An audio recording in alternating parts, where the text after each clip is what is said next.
News Super Prime Time.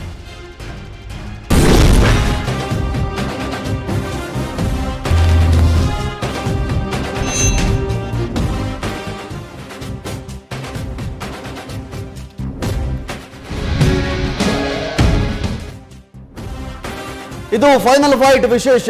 ನಾನು ರಮಾಕಾಂತ್. ನಾವೀಗಾಗಲೇ ಹೈದರಾಬಾದ್ ಕರ್ನಾಟಕ, ಮುಂಬೈ ಕರ್ನಾಟಕವನ್ನ ಮುಗಿಸಿ ಇವತ್ತಿಗೆ ಮಧ್ಯ ಕರ್ನಾಟಕ ಮತ್ತು ಕರಾವಳಿ ಕರ್ನಾಟಕ ಈ ಭಾಗದಲ್ಲಿ ಈ ಎಲೆಕ್ಷನ್ನ ಚಿತ್ರಣ ಹೇಗಿದೆ, ಯಾವ ಪಕ್ಷಗಳಿಗೆ ಹೆಚ್ಚಿನ ಒಂದು ಬಲ ಈ ಭಾಗದಲ್ಲಿ ಸಿಗಬಹುದಾಗತ್ತೆ, ಯಾರು ಈ ಬಾರಿಯ ಲೂಸರ್, ಯಾರು ಈ ಬಾರಿಯ ವಿನ್ನರ್, ಮತ್ತು ಅದಕ್ಕೆ ಪೂರಕವಾಗಿರತಕ್ಕಂತಹ ರಾಜಕೀಯ ಅಂಶಗಳು ಏನೇನಿರಬಹುದಾಗುತ್ತೆ, ಎಲ್ಲ ವಿಚಾರಕ್ಕೆ ಸಂಬಂಧಪಟ್ಟಂತೆ ನಾವು ಇವತ್ತು ಈ ಚರ್ಚೆಯನ್ನು ಶುರು ಮಾಡ್ತಾ ಇದ್ದೀವಿ. ಇದರಲ್ಲಿ ನಮ್ಮ ಜೊತೆಯಲ್ಲಿ ಎಂದಿನಂತೆ ಮಹದೇವ್ ಪ್ರಕಾಶ್ ಅವರು ಇರ್ತಾರೆ, ಹಿರಿಯ ಪತ್ರಕರ್ತರು. JP ಶೆಟ್ಟಿ ಇದ್ದಾರೆ, ನನ್ನ ಕೊಲೀಗ್. ಇನ್ನು ದೆಹಲಿಯಿಂದ ಪ್ರಶಾಂತ್ ನಾತು, ನನ್ನ ಕೊಲೀಗ್, ದೆಹಲಿ ಪ್ರತಿನಿಧಿ, ಅವರು ಕೂಡ ಜಾಯ್ನ್ ಆಗ್ತಾರೆ. ನಾನು ಮೊದಲಿಗೆ ಈ ಮಧ್ಯ ಕರ್ನಾಟಕ ಮತ್ತು ಕರಾವಳಿ ಕರ್ನಾಟಕ ಭಾಗವನ್ನ ಸುವರ್ಣ ನ್ಯೂಸ್ ಕಂಡಂತೆ ಇಲ್ಲಿ ಎಷ್ಟು ಕ್ಷೇತ್ರಗಳು ಬರ್ತವೆ, ಯಾವ್ಯಾವ ಜಿಲ್ಲೆಗಳು ಬರ್ತವೆ, ಎಲ್ಲವನ್ನು ನೋಡ್ತಾ ಬರೋಣ. ನಾವು ಮೊದಲಿಗೆ ಮಧ್ಯ ಕರ್ನಾಟಕ ಮತ್ತು ಕರಾವಳಿ ಕರ್ನಾಟಕ ಭಾಗದಲ್ಲಿ 7 ಜಿಲ್ಲೆಗಳು ಇದರ ವ್ಯಾಪ್ತಿಗೆ ಬರ್ತವೆ. 7 ಜಿಲ್ಲೆಗಳಲ್ಲಿ 45 ಕ್ಷೇತ್ರಗಳು ಇಲ್ಲಿ ಆವರಿಸಿಕೊಳ್ತವೆ ಇಡೀ ಮಧ್ಯ ಕರ್ನಾಟಕ ಮತ್ತು ಕರಾವಳಿ ಕರ್ನಾಟಕವನ್ನ. ಅದರಲ್ಲಿ ದಾವಣಗೆರೆ ಭಾಗದಿಂದ, ದಾವಣಗೆರೆ ಜಿಲ್ಲೆಯಿಂದ 8 ಕ್ಷೇತ್ರಗಳು ಬಂದರೆ, ಚಿತ್ರದುರ್ಗದಿಂದ 6, ಶಿವಮೊಗ್ಗದಿಂದ 7 ಕ್ಷೇತ್ರಗಳು ಬರ್ತವೆ. ಇನ್ನು ಚಿಕ್ಕಮಗಳೂರು 5 ಕ್ಷೇತ್ರ ಬರುತ್ತೆ, ದಕ್ಷಿಣ ಕನ್ನಡ 8 ವಿಧಾನಸಭಾ ಕ್ಷೇತ್ರಗಳು, ಉಡುಪಿಯಿಂದ 5 ವಿಧಾನಸಭಾ ಕ್ಷೇತ್ರಗಳು, ಉತ್ತರ ಕನ್ನಡದಿಂದ 6 ವಿಧಾನಸಭಾ ಕ್ಷೇತ್ರಗಳು ಬರ್ತವೆ. ಒಟ್ಟಾರೆಯಾಗಿ 7 ಜಿಲ್ಲೆಯ 45 ಕ್ಷೇತ್ರಗಳು ಇಲ್ಲಿ ಬರ್ತಕ್ಕಂಥ ವ್ಯಾಪ್ತಿ ಇದು. ಹಾಗಾದರೆ ಈ ಭಾಗದಲ್ಲಿ ಈ ಮಧ್ಯ ಕರ್ನಾಟಕ ಮತ್ತು ಕರಾವಳಿ ಕರ್ನಾಟಕ ಭಾಗದ ರಾಜಕೀಯ ಧುರೀಣರು, ಹಿರಿತಲೆಗಳು, ಮುಖಂಡರು, ಇವರು ಹೇಳಿದ್ರೆ ನಡೆಯುತ್ತೆ ಅಂತ ಪ್ರಭಾವ ಇಟ್ಟುಕೊಂಡಿರ್ತಕ್ಕಂಥ ನಾಯಕರು ಯಾರ್ಯಾರು ನೋಡಲೇಬೇಕು ನಾವು. ಮೊಟ್ಟ ಮೊದಲಿಗೆ ಈ ವಲಯದ ಹಿರಿಯ ನಾಯಕರ ಸಾಲಲ್ಲಿ BS ಯಡಿಯೂರಪ್ಪನವರು ಇದ್ದಾರೆ, ಕಾಗೋಡು ತಿಮ್ಮಪ್ಪ ಅವರಿದ್ದಾರೆ, Ananthkumar Hegde, Ramanath Rai, CT Ravi, YSP Datta, Vel Shankar, H Anjaneya, Shobha Karandlaje, Shamanur Shivashankarappa, RB Deshpande, ಇಷ್ಟು ನಾಯಕರು ಈ ಭಾಗದಲ್ಲಿ ಪ್ರಭಾವ ಉಳಿಸಿಕೊಂಡಿರ್ತಕ್ಕಂಥ ನಾಯಕರಾಗಿರ್ತಾರೆ. ಇವರು ಹೇಳಿದ್ರೆ ನಡೆಯುತ್ತೆ, ಇವರ ಪ್ರಭಾವಕ್ಕೆ ಇಲ್ಲಿ ಬೆಲೆ ಇದೆ ಅನ್ನುವಂಥ ನಾಯಕರೆಲ್ಲರೂ ಕೂಡ. ಇನ್ನು ಈ ಭಾಗದ ಪ್ರಮುಖ ಬೆಳವಣಿಗೆಗಳು ಮಧ್ಯ ಕರ್ನಾಟಕ ಮತ್ತು ಕರಾವಳಿ ಕರ್ನಾಟಕದಲ್ಲಿ ಇತ್ತೀಚೆಗೆ ಘಟಿಸಿರಬಹುದಾಗಿರತಕ್ಕಂತಹ ಬೆಳವಣಿಗೆಗಳು ಯಾವ್ಯಾವುದು ನೋಡ್ತಾ ಬರೋಣ. ಮುಖ್ಯಮಂತ್ರಿ ಅಭ್ಯರ್ಥಿಯಾಗಿ BS ಯಡಿಯೂರಪ್ಪ ಘೋಷಣೆ ಆಯಿತು. BJP ಬೇಡ ಅಂತ KJPಗೆ ಹೋಗಿದ್ರು, ಮತ್ತೆ ಕರ್ಕೊಂಡು ಬಂದರು, ರಾಜ್ಯಾಧ್ಯಕ್ಷರನ್ನಾಗಿ ಮಾಡಿದ್ರು. ಅನಂತರದಲ್ಲಿ ಇವರೇ ಮುಂದಿನ ಮುಖ್ಯಮಂತ್ರಿ ಅಭ್ಯರ್ಥಿ ಅಂತ ಘೋಷಣೆ ಮಾಡಿದ್ರು. ಒಂದು ಪ್ರಮುಖ ರಾಜಕೀಯ ಬೆಳವಣಿಗೆ ಅದು. ಶ್ರೀರಾಮುಲು ಅವರು ಮೊಳಕಾಲ್ಮೂರು ಕ್ಷೇತ್ರದಿಂದ ವಿಧಾನಸಭೆಗೆ ಸ್ಪರ್ಧೆ ಮಾಡ್ತಾ ಇದ್ದಾರೆ. ಇದು ಒಂದು ಅಚ್ಚರಿಯ ಬೆಳವಣಿಗೆ. ಬಳ್ಳಾರಿಯ ಬಿಟ್ಟು ಅವರು ಮೊಳಕಾಲ್ಮೂರಿಗೆ ಬಂದಿದ್ದು ಕೂಡ ಒಂದು ಪ್ರಮುಖ ಬೆಳವಣಿಗೆ. ಜಗಳೂರಲ್ಲಿ ಟಿಕೆಟ್ ವಂಚಿತ ಶಾಸಕ ರಾಜೇಶ್ ಅವರಿಗೇನೆ ಮತ್ತೆ ಟಿಕೆಟ್ ಅನ್ನ ಇಲ್ಲಿ ಕೊಡಲಾಯಿತು. ಒಂದು ಮಹಿಳೆಗೆ ಟಿಕೆಟ್ ಅನೌನ್ಸ್ ಮಾಡಿದ್ರು, ಅನಂತರದಲ್ಲಿ ಹತ್ತು ಕರೆದ್ರು, ಮತ್ತೆ ಅವ್ರನ್ನ ದೆಹಲಿ ಕರ್ಕೊಂಡು ಬಂದರು. ಬೇಡ ಅಂತ ಹೇಳಿ ಕೊನೆಗೆ ರಾಜೇಶ್ ಅವರಿಗೆ ಟಿಕೆಟ್ ಅನೌನ್ಸ್ ಆಗುತ್ತೆ. ಇಲ್ಲಿ ಕರಾವಳಿ ಜಿಲ್ಲೆಗಳಲ್ಲಿ ಬಂಡಾಯವನ್ನ BJP ಮತ್ತು ಕಾಂಗ್ರೆಸ್ ಎರಡೂ ಪಕ್ಷಗಳು ಇಲ್ಲಿ ಫೇಸ್ ಮಾಡ್ತಾ ಇವೆ. ಚಿಕ್ಕಮಗಳೂರು ಜಿಲ್ಲೆಯ ತರೀಕೆರೆಯ ಹಾಲಿ ಶಾಸಕ ಕಾಂಗ್ರೆಸ್ನ GS ಶ್ರೀನಿವಾಸ್ಗೆ ಇಲ್ಲಿ ಟಿಕೆಟ್ ಮಿಸ್ ಆಗುತ್ತೆ. ದಕ್ಷಿಣ ಕನ್ನಡ ಜಿಲ್ಲೆಯಲ್ಲಿ ಹೊಸ ಮುಖಗಳಿಗೆ BJP ಅವಕಾಶವನ್ನು ಕೂಡ ಕೊಟ್ಟಿದೆ. ಒಂದು ಅಚ್ಚರಿಯ ಬೆಳವಣಿಗೆ. ಹೇಗಿದ್ರು ನನಗೇ ಸಿಗುತ್ತೆ ಅಂತ ಅನೇಕರು ಅಂದುಕೊಂಡಿದ್ರು. ನಿಮಗೆ ಬೇಡ, ಹೊಸ ಮುಖವನ್ನು ಪರಿಚಯಿಸ್ತೀವಿ ನಾವು, ಅವರೇ ಗೆಲ್ತಾರೆ ಅಂತ ಹೇಳಿ ಅವರು ಟಿಕೆಟ್ ಅನ್ನು ಕೂಡ ಕೊಟ್ಟಿದೆ BJP. ಟಿಕೆಟ್ ಸಿಗದ ಕಾರಣಕ್ಕೆ ಕೈ ಪಾಳ್ಯಕ್ಕೆ ಮಾಜಿ ಶಾಸಕ ಬೇಳೂರು ಗೋಪಾಲಕೃಷ್ಣ ಇಲ್ಲಿ ಜಿಗಿತಾರೆ. ಅಸಮಾಧಾನ ಇತ್ತವರಿಗೆ, ಟಿಕೆಟ್ ಆಕಾಂಕ್ಷಿಯಾಗಿದ್ರು, ನನಗೆ ಸಿಗಲಿಲ್ಲ ಅಂತ ಹೇಳಿ ಅವರು ಕಾಂಗ್ರೆಸ್ ಪಾಳ್ಯಕ್ಕೆ ಜಿಗಿದಿದ್ದಾರೆ. ಪಕ್ಷಾಂತರಗಳಿಗೆ ವಿವಿಧ ಜಿಲ್ಲೆಗಳಲ್ಲಿ ಪ್ರಮುಖ ಪಕ್ಷಗಳು ಮಣೆ ಹಾಕ್ತಾ ಇದೆ. ಯಾರ್ಯಾರು ಈ ಪಕ್ಷದಿಂದ ಇನ್ನೊಂದು ಪಕ್ಷಕ್ಕೆ ಜಿಗಿತಾ ಇದ್ದಾರೋ ಅವರಿಗೆ ಪ್ರಮುಖ ಪಕ್ಷಗಳು ಅವರಿಗೆ ರೆಡ್ ಕಾರ್ಪೆಟ್ ಸ್ವಾಗತವನ್ನು ಕೂಡ ಕೊಡ್ತಾ ಇದ್ದಾವೆ. ಇನ್ನು ಚುನಾವಣಾ ವಿಷಯಗಳು ಅಂತ ನಾವು ಕನ್ಸಿಡರ್ ಮಾಡಿದ್ರೆ, ಮಧ್ಯ ಕರ್ನಾಟಕದಲ್ಲಿ ಲಿಂಗಾಯತ ಪ್ರತ್ಯೇಕ ಧರ್ಮ ವಿವಾದ, ವೀರಶೈವ ಮಹಾಸಭಾದ ಅಧ್ಯಕ್ಷ ಶಾಮನೂರು ಕೂಡ ಚುನಾವಣಾ ಅಖಾಡದಲ್ಲಿ ಇದ್ದಾರೆ. ವ್ಯಕ್ತಿ ಪ್ರತಿಷ್ಠೆ, ಕೋಮು ಸಂಘರ್ಷ, ಕೇಂದ್ರ ಸಚಿವರ ವಿವಾದಾತ್ಮಕ ಹೇಳಿಕೆ ಕೂಡ ಈ ಮಧ್ಯ ಕರ್ನಾಟಕ ಕರಾವಳಿ ಕರ್ನಾಟಕ ಭಾಗದಲ್ಲಿ ಹೆಚ್ಚಾಗಿ ಪ್ರತಿಧ್ವನಿಸ್ತಾ ಇವೆ. ಇನ್ನು ಕಳಂಕಿತ ವ್ಯಕ್ತಿಗಳಿಗೆ ಟಿಕೆಟ್ ನೀಡಿರುವ ವಿಚಾರದಲ್ಲಿ ದೊಡ್ಡ ಮಟ್ಟದ ಬಂಡಾಯ ಇದೆ. ಅವ್ರ ಮೇಲೆ ಈಗಾಗಲೇ ಕಳಂಕ ಇದೆ, ನೀವು ಯಾಕೆ ಟಿಕೆಟ್ ಕೊಟ್ಟಿದ್ದೀರಿ ಅಂತ ಹೇಳಿ. ವ್ಯಕ್ತಿ ಪ್ರತಿಷ್ಠೆಗೆ ಸೀಮಿತವಾಗಿರತಕ್ಕಂಥ ಬಹುತೇಕ ಕ್ಷೇತ್ರಗಳಿವೆ. ಇಲ್ಲಿ ಹೆಚ್ಚಿನವು ದಾವಣಗೆರೆ ಜಿಲ್ಲೆಯವು. ಇಲ್ಲಿ ಚುನಾವಣೆಗೆ ವಿಷಯ ಬೇಕಾಗಿಲ್ಲ, ವ್ಯಕ್ತಿ ಅಷ್ಟೇ ವಿಷಯ ಅನ್ನೋ ಪ್ರದೇಶಗಳು ಕೂಡ ಇಲ್ಲಿವೆ. ಕರಾವಳಿ ಜಿಲ್ಲೆಗಳಲ್ಲಿ ಕೋಮು ಸಂಘರ್ಷದ ವಿಚಾರದಲ್ಲಿ ದೊಡ್ಡ ಮಟ್ಟದ ಚರ್ಚೆ ಆಗ್ತಾ ಇದೆ. ಅನೇಕ ಕೊಲೆಗಳಿಗೆ ಸಂಬಂಧಪಟ್ಟಂತೆ, ರಕ್ತಪಾತಕ್ಕೆ ಸಂಬಂಧಪಟ್ಟಂತೆ ಚರ್ಚೆ ಇದೆ ಇಲ್ಲಿ. ಇನ್ನು ಹಿಂದೂ ಕಾರ್ಯಕರ್ತರ ಹತ್ಯೆ ವಿಚಾರದಲ್ಲಿ ಬಿಜೆಪಿಯ ಹೆವಿ ವೈಟ್ ನಾಯಕರು ಎಂಟ್ರಿ ಆಗಿದ್ದಾರೆ. ಆ ಇಶ್ಯೂಗೆ ಬಿಜೆಪಿಯ ಹಿರಿತಲೆಗಳು ಎಂಟ್ರಿ ಕೊಟ್ಟಿವೆ.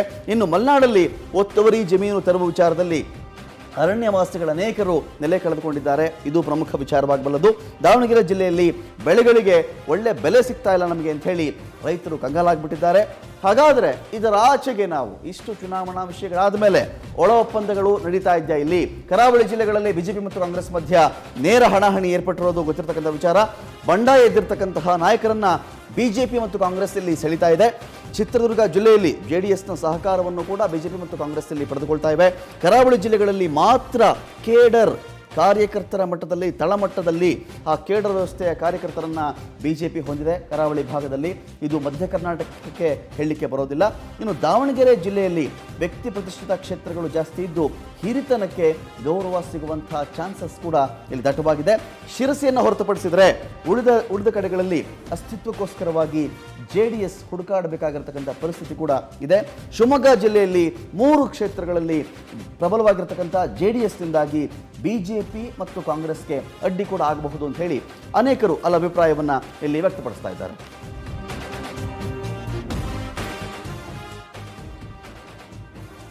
ಇದೇ ಚರ್ಚೆಯಲ್ಲಿ ನಮ್ಮನ್ನ ಮಹದೇವ್ ಪ್ರಕಾಶ್ ಅವರು ಜಾಯ್ನ್ ಆಗ್ತಾ ಇದ್ದಾರೆ. ಹಿರಿಯ ಪತ್ರಕರ್ತರು, ವಿಶ್ಲೇಷಕರು. ಸ್ವಾಗತ ನಿಮಗೆ ಮಹದೇವ್ ಪ್ರಕಾಶ್ ಅವರೇ. ನಮಸ್ಕಾರ. ಜೆ.ಪಿ. ಶೆಟ್ಟಿ ಇದ್ದಾರೆ, ನನ್ನ ಕೊಲೀಗ್. ಸ್ವಾಗತ ನಿಮಗೆ ಜೆ.ಪಿ. ಶೆಟ್ಟಿ. ಇನ್ನು ಪ್ರಶಾಂತ್ ನಾಥು ಇದ್ದಾರೆ ದೆಹಲಿಯಿಂದ. ಪ್ರಶಾಂತ್ ನಾಥು, ಸ್ವಾಗತ ನಿಮಗೆ. Thank you. ಇನ್ನು ಮಹದೇವ್ ಪ್ರಕಾಶ್ ಅವರೇ, ಮಧ್ಯ ಕರ್ನಾಟಕ, ಕರಾವಳಿ ಕರ್ನಾಟಕ, ಮಧ್ಯ ಕರ್ನಾಟಕ ಭಾಗದಲ್ಲಿ ಲಿಂಗಾಯತ ಧರ್ಮದ ಪ್ರಭಾವ, ನಾವು ಹೈದರಾಬಾದ್ ಕರ್ನಾಟಕ ಮಾತನಾಡಿದ್ವಿ, ಮುಂಬೈ ಕರ್ನಾಟಕ ಮಾತನಾಡಿದ್ವಿ, ಅದಕ್ಕೆ ಹೋಲಿಸ್ಕೊಂಡ್ರೆ ಲಿಂಗಾಯತ ಪ್ರತ್ಯೇಕ ಧರ್ಮದ ಇಶ್ಯೂ ಅಷ್ಟರ ಮಟ್ಟಿಗೆ ಕಂಡು ಬರ್ತಾ ಇಲ್ಲ. ಕರಾವಳಿ ಕರ್ನಾಟಕ ಭಾಗಕ್ಕೆ ನಾವು ಬಂದರೆ ಹಿಂದುತ್ವ ಮತ್ತು ಇತ್ತೀಚೆಗಿನ ರಕ್ತಪಾತ ಎರಡೂ ಕಡೆಗಳಲ್ಲಿ, ಎರಡೂ ಬಣ್ಣಗಳ ಕಡೆಯಲ್ಲಿ ಮಾತಾಡ್ತಾ ಇದ್ದೀನಿ. ಈ ಎಲೆಕ್ಷನ್ ಮೇಲೆ ಎಷ್ಟು ಗಾಢವಾಗಿ ಪರಿಣಾಮ ಬೀರಬಹುದಾಗುತ್ತೆ? ರಮಾಕಾಂತ್, ಮಧ್ಯ ಕರ್ನಾಟಕ ಮತ್ತು ಕರಾವಳಿ ಕರ್ನಾಟಕ ಎರಡು ಒಟ್ಟಿಗೆ ತಗೊಂಡಿದ್ದೀವಲ್ಲ, ಆದರೆ ಇಲ್ಲಿನ ಎರಡು ಭೌಗೋಳಿಕ ಪ್ರದೇಶದ ಸಂಸ್ಕೃತಿ, ಜನಜೀವನ ಮತ್ತು ಅವರ ಬದುಕು ತುಂಬ ಭಿನ್ನವಾಗಿದೆ. ಕರಾವಳಿ ಕರ್ನಾಟಕದಲ್ಲೇ ಒಂದು ರೀತಿಯಲ್ಲಿ ನಮಗೆ ಕಾಣುತ್ತೆ, ಮಧ್ಯ ಕರ್ನಾಟಕದಲ್ಲಿ ಬೇರೆ ರೀತಿಯಲ್ಲಿ ಕಾಣುತ್ತೆ. ಈ ಮಧ್ಯ ಕರ್ನಾಟಕ ಏನು ಅಂತಂತಂದರೆ it is a Lingayat dominated ಜಿಲ್ಲೆದು ಕಾನ್ಸ್ಟಿಟ್ಯೂಯನ್ಸಿಗಳು ಜಾಸ್ತಿ ಇದ್ದಾವೆ. ಕರಾವಳಿ ಕರ್ನಾಟಕದಲ್ಲಿ clear polarisation between Hindus and non Hindus, ಅಂದರೆ ಮುಸ್ಲಿಮ್ಸ್ ಆ್ಯಂಡ್ ಹಿಂದೂಸ್ ಆಗುತ್ತೆ.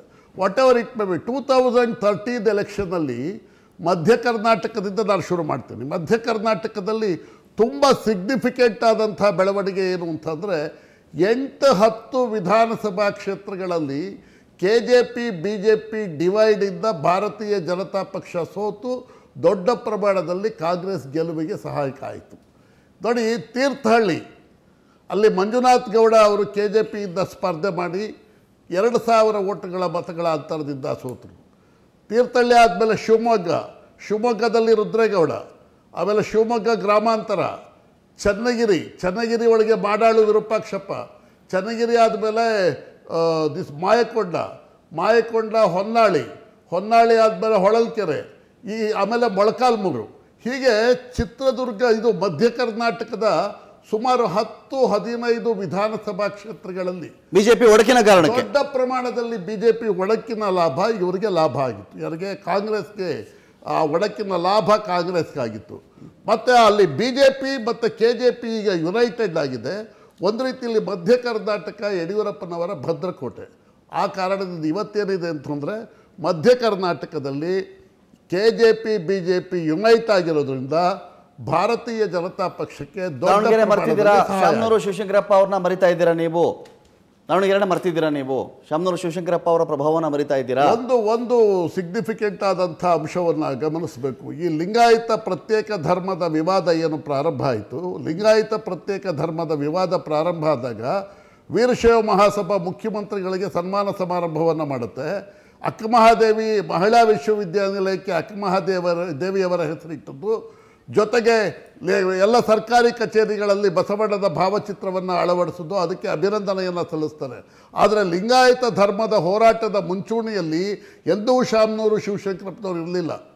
ಮತ್ತು ಶಾಮನೂರು ಶಿವಶಂಕರಪ್ಪನವರ ಆ ಒಂದು ಪ್ರಭಾವ ಮತ್ತು ಶಕ್ತಿ ಅವರ 2 ವಿಧಾನಸಭಾ ಕ್ಷೇತ್ರಗಳಿಗೆ ಮಾತ್ರ, ದಾವಣಗೆರೆಗಲ್ಲ. ಇವತ್ತು ದಾವಣಗೆರೆ ಜಿಲ್ಲೆಯ ಫಲಿತಾಂಶವನ್ನು ನಾವು ಗಮನಿಸೋದಾದರೆ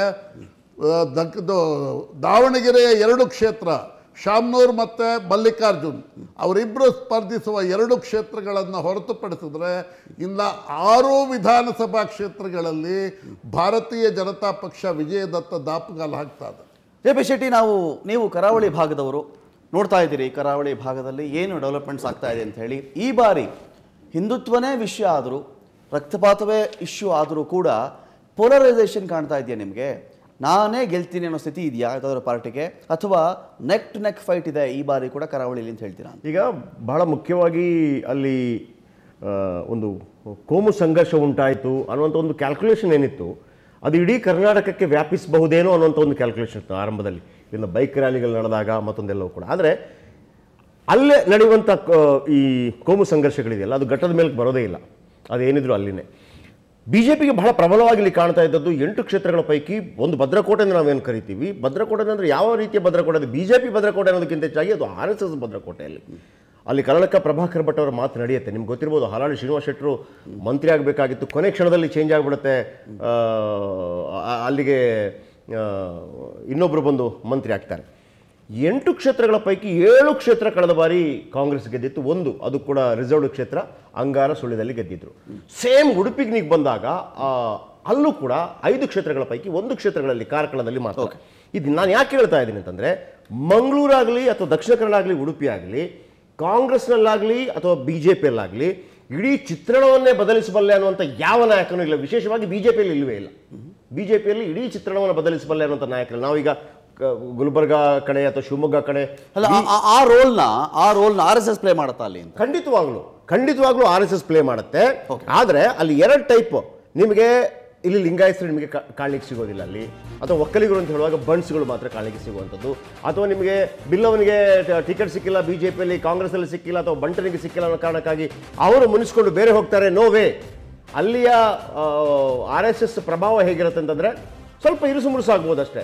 ಈಗ ಅಲ್ಲಿ ಅನೇಕ ನಾಯಕರು ಟಿಕೆಟ್ ಸಿಗಿಲ್ಲ ಅಂತೇಳಿ ಬೇಸರ ವ್ಯಕ್ತಪಡಿಸ್ಬೋದು, ಆದರೆ ಅವರಿಂದ ಏನು ಪಕ್ಷಕ್ಕೆ ತೊಂದರೆ ಉಂಟಾಗೋದಿಲ್ಲ, ಅವರಿಗೆ ಸಮಾಧಾನ ಪಡಿಸ್ತಾರೆ. ಸೊ ಹಾಗಾಗಿ ಅಲ್ಲಿ ಸೈದ್ಧಾಂತಿಕವಾಗಿ ಪಕ್ಷದ ಜೊತೆ ಗುರುತಿಸಿಕೊಂಡರು ಕಾಂಗ್ರೆಸ್ ಆ್ಯಂಡ್ BJP. ಫೈನ್. ನಾನು ಇದೇ ಚರ್ಚೆ ಮುಂದಿನ ಭಾಗದಲ್ಲಿ ಪ್ರಶಾಂತ್ ನಾಥ್ ಅವ್ರನ್ನ ಕೇಳಿಕ್ಕೂ ಕೂಡ ಇದೆ. ಈ ಮಧ್ಯ ಕರ್ನಾಟಕ ಭಾಗ ಮತ್ತು ಕರಾವಳಿ ಭಾಗ, ಈ ಭಾಗಗಳಲ್ಲಿ ಅತಿ ಮುಖ್ಯವಾಗಿ ಇಶ್ಯೂ ಬೇಸ್ಡ್ ಏನಾದರೂ ಆಗಬಹುದಾಗತ್ತಾ ಎಲೆಕ್ಷನ್, ಅಥವಾ ವ್ಯಕ್ತಿಗತವಾಗಿಯೇ ಈ ಭಾಗಗಳು ಚುನಾವಣೆ ನೋಡ್ತವ ಅಂತ ಹೇಳಿ. ಈಗ ಒಂದು ಬ್ರೇಕ್ ಇರುತ್ತೆ, ಬ್ರೇಕ್ ಆದಮೇಲೆ ಫೈನಲ್ ಫೈಟ್ ಮತ್ತೆ ಮುಂದುವರಿಯುತ್ತೆ.